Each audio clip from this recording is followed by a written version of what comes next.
welcome to your new summer job at the new and improved Freddy Fazbear's Pizza.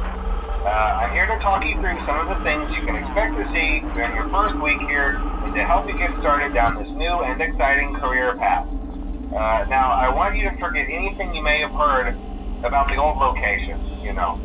Some people still have a somewhat negative impression of the company.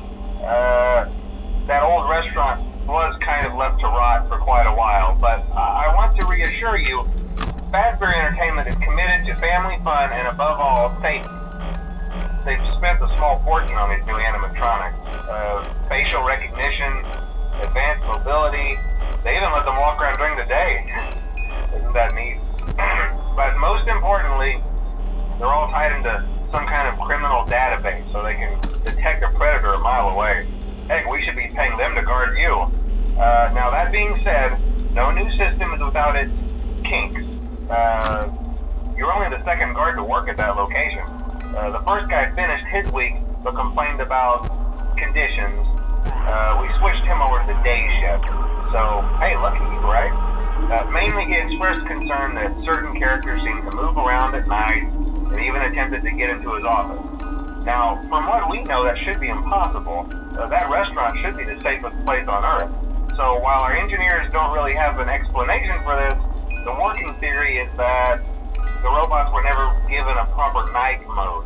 So when it gets quiet, they think they're in the wrong room. So then they go try to find where the people are, and in this case, that's your office. So our temporary solution is this. There's a music box over by the prize counter, and it's rigged to be wound up remotely.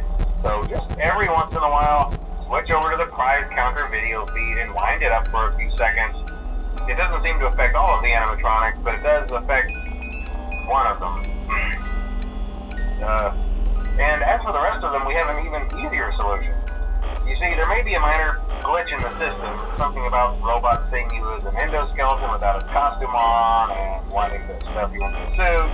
So hey, we've given you an empty Freddy Fazbear head. Problem solved. You can put it on any time and leave it on for as long as you want. Eventually anything that wandered in will wander back out. Something else worth mentioning is kind of the quirky modern design of the building. You may have noticed there are no doors for you to close. But hey, you have lights, and even though your flashlight can run out of power, the building cannot. So don't worry about the place going dark. Well, I think that's it. You should be golden. Check the lights, put on the Freddy head if you need to. Keep the music box wound up. Piece of cake. Have a good night, and I'll talk to you tomorrow.